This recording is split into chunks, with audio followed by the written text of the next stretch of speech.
Copyright disclaimer under Section 107 of the Copyright Act 1976. Allowance is made for fair use for purposes such as criticism, comment, news reporting, scholarship, and research. Fair use is a use permitted by copyright statute that might otherwise be infringing. Non-profit, educational, or personal use tips the balance in favor of fair use.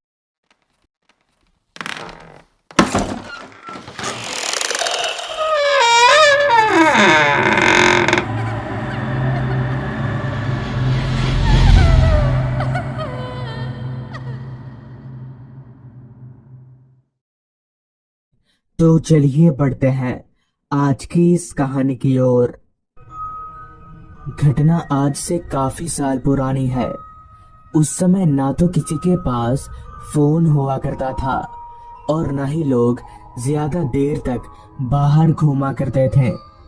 इस घटना ने मेरे दिलो दिमाग पर एक ऐसी छाप छोड़ दी जिसे आज तक मैं निकाल नहीं सका और न ही अपने जीते जी कभी निकाल पाऊंगा। दरअसल हुआ कुछ यूं था कि मैं अपने गांव अपने परिवार वालों के पास लगभग 3 सालों के बाद जा रहा था। तो इस बात से मैं इतना ज्यादा खुश था कि खुशी के मारे मुझसे कोई भी काम ठीक से हो नहीं पा रहा था। मेरे गांव के घर में मेरे मम्मी पापा, चाचा और दादा दादी रहते थे, जिनसे मिलने की खुशी मेरे लिए काफी ज्यादा थी। असल में मैं अपने गांव से काफी दूर शहर में हॉस्टल में रहकर पढ़ाई करता हूँ। खैर, गांव जाने की बस शाम के 4 बजे की है, जो मुझे रात के 10 बजे तक अपने गांव पहुंचा देगी। जिसके बाद मैं फटाफट से गांव जाने की तैयारी में लग गया। हालांकि अभी वक्त दोपहर के 12 बजे का हो रहा था, तो मेरे पास तैयारी करने के लिए अभी काफी वक्त था। सारी तैयारी कर लेने के बाद ठीक शाम के 3:30 बजे मैं हॉस्टल से निकलकर नजदीकी बस स्टॉप पर पहुंचा, जहां मेरे गांव जाने की बस पहले से ही लगी हुई थी। तो मैं बस में चढ़कर एक सीट पकड़कर बैठ गया। मैंने 2 दिन पहले ही चिट्ठी के माध्यम से घर पर बता दिया था कि आज मैं आने वाला हूँ। खैर, बस में बैठने के आधा घंटा बाद यानी कि ठीक 4 बजे बस भी खुल गई, जिसके साथ साथ मैं और बस हम दोनों गांव की तरफ आगे बढ़ने लगे। मौसम ठंड का होने के कारण बस में मुसाफिरों की संख्या काफी कम थी। बस में सभी लोग अपनी अपनी खिड़कियां बंद करके बैठे हुए थे, ताकि बाहर चल रही ठंडी ठंडी हवाएं बस के अंदर ना आ सके। कुछ देर बस चलने के बाद ठंड का असर साफ साफ रास्ते पर दिखने लगा, क्योंकि अब रास्ता काफी सुनसान हो गया था। शाम के 7 बजे ही रात के 10 बजे की तरह मालूम पड़ने लगा था। खैर, अभी भी मुझे काफी लंबा सफर तय करना था, तो मैं चुपचाप बस में बैठा रहा। बस आगे बढ़ती चली गई और एक पर एक मुसाफिर अपनी मंजिल पर उतरने लगे। अब बस मेरे गांव के बस स्टॉप से 10 किलोमीटर ही दूर रह गई थी और बस में इक्का दुक्का मुसाफिर ही बचे थे कि तभी काफी रफ्तार से चल रही मेरी बस अचानक से बंद पड़ गई। पहले तो मुझे लगा कि बस को ड्राइवर ने किसी स्टॉप पर बंद किया है, मगर जब बस ड्राइवर के बार बार स्टार्ट करने की कोशिश करने पर भी जब बस स्टार्ट नहीं हुई, तो मुझे समझ आ गया कि जरूर कुछ दिक्कत है। जिस पर मैंने चिल्लाकर कंडक्टर से कहा, क्या हुआ कंडक्टर साहब, बस स्टार्ट नहीं हो रही क्या? इस पर कंडक्टर ने जवाब दिया, लगता तो ऐसा ही है साहब, रुकिए मैं उतर कर देखता हूँ।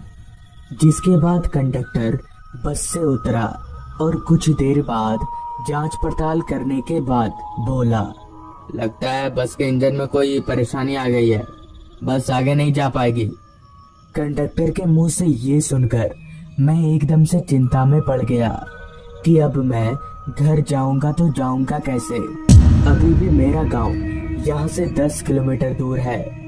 देखते ही देखते बस में बचे इक्का दुक्का मुसाफिर बस से उतरने लगे, जिसके साथ साथ मैं भी बस से उतरा। बस से उतरते ही जब मैंने अपनी निगाहें घड़ी की ओर घुमाई, तो वक्त हो रहा था रात के 9:45 बजे का। मुझे ठीक से रास्ता भी पता नहीं था कि मैं पैदल चला जाऊं, मगर मुझे इतना जरूर पता था कि मुझे आगे जाना है। तो मैं चलकर रास्ते पर आगे बढ़ने लगा। रात काफी हो गई थी, जिस कारण पूरा रास्ता सुनसान हो गया था। दूर दूर तक उस रास्ते पर मुझे मेरे अलावा और कोई इंसान तो दूर, जानवर तलक भी दिखाई नहीं पड़ रहा था। रास्ता इतना वीरान था कि रास्ते के किनारे झाड़ियों से आ रही रात कीड़ों की आवाजें उस माहौल को और भी ज्यादा सुनसान बना रही थी। अंधेरे ने तो इस कदर उस रास्ते को घेर कर रखा था कि मानो ये रास्ता इस दुनिया में ही ना हो। अंधेरे के कारण आगे का रास्ता भी मुझे साफ साफ दिखाई नहीं पड़ रहा था। खैर, अभी मैं किसी तरह से आगे बढ़ ही रहा था कि तभी अचानक किसी ने पीछे से मेरे कंधे पर हाथ रखा।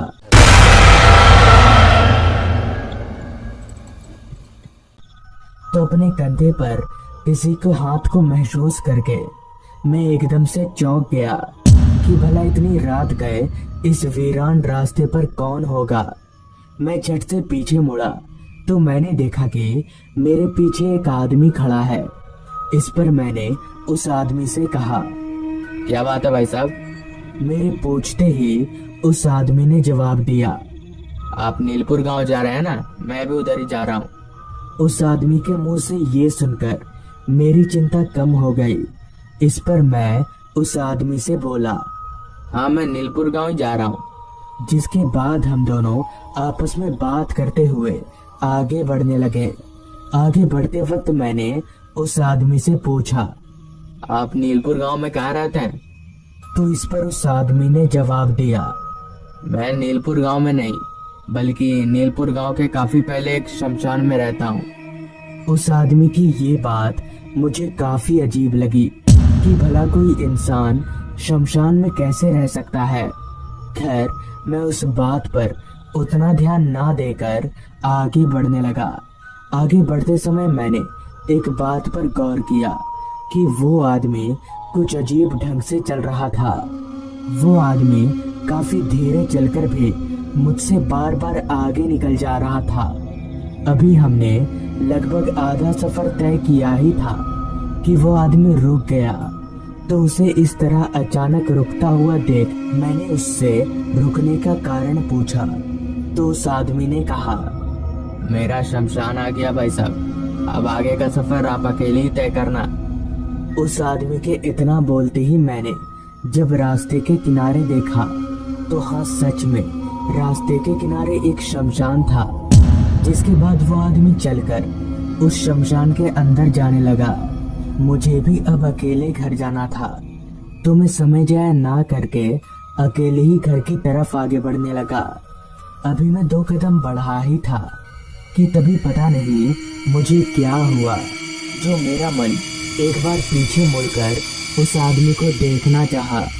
तो मैं जैसे ही पीछे मुड़ा तो पीछे का नज़ारा देखकर मेरे होश उड़ गए, क्योंकि अभी मेरे पीछे कोई नहीं था। तो आखिर वो आदमी इतनी जल्दी गया तो गया कहाँ? अब मुझे लगने लगा था कि जरूर दाल में कुछ काला है। जिसके बाद मैंने अपने चलने की रफ्तार काफी बढ़ा दी। ऐसे ही कुछ आगे जाने के बाद मुझे रास्ते पर एक आदमी खड़ा दिखा। तो मैं चलकर जब उस आदमी के थोड़ा करीब गया तो मैंने देखा कि वो आदमी कोई और नहीं बल्कि मेरे चाचा थे। इतनी रात गए इस सुनसान रास्ते पर चाचा को देखकर मैं चौंक गया और चाचा से कहा, अरे चाचा, आप इतनी रात गए यहाँ पर क्या कर रहे हैं? इस पर चाचा ने कहा, मैं तुझे ही लेने आ रहा था। जिसके बाद मैंने अपनी पूरी आप बीती चाचा को बताई। तो चाचा ने कहा, वो आदमी भूत है। आज से कुछ दिनों पहले उस आदमी का इसी रास्ते पर एक्सीडेंट हो गया था। तब से हर रात उस आदमी की आत्मा भटकती रहती है। चाचा की ये बात सुनकर मेरा शरीर डर के मारे जोर जोर से कांपने लगा। मगर एक बात और मेरे जहन में खटकी कि चाचा को आखिर पता कैसे चला कि मैं पैदल आ रहा हूँ। इस पर मैंने अपने मन ही मन में कहा, अच्छा, घर जाकर चाचा से पूछ लूंगा आराम से। जिसके बाद मैं और चाचा घर की तरफ आगे बढ़ने लगे। कुछ दूर चलने के बाद हम अपने गांव वाले रास्ते पर पहुंचे तो गांव वाले रास्ते पर आते ही चाचा ने कहा, सुधांशु, तू घर चल, मैं थोड़ा काम करके आता हूँ। इतना बोलकर चाचा दूसरे रास्ते पर चलते बने। जिसके बाद मैं चलता हुआ अपने घर के करीब पहुंचा तो घर के करीब पहुंचते ही मैंने देखा कि 2-3 लोग मेरे घर के बाहर बैठे हुए हैं।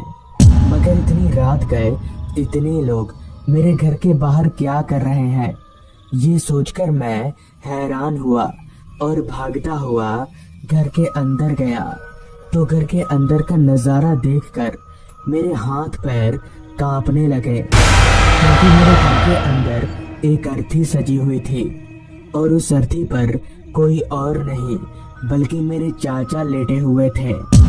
फिर बाद में किसी से पूछने पर पता चला कि आज सुबह खेत में काम करते वक्त चाचा को किसी जहरीले सांप ने काट दिया, जिससे उनकी मौत हो गई। और अभी थोड़ी देर पहले जो मुझे चाचा मिले थे वो असली चाचा नहीं बल्कि उनकी आत्मा थी जो सिर्फ मुझसे मिलने के लिए आई थी। तो दोस्तों, ये थी आज की कहानी। अगर आपको ये कहानी पसंद आई हो तो चैनल को ज़रूर सब्सक्राइब कर लें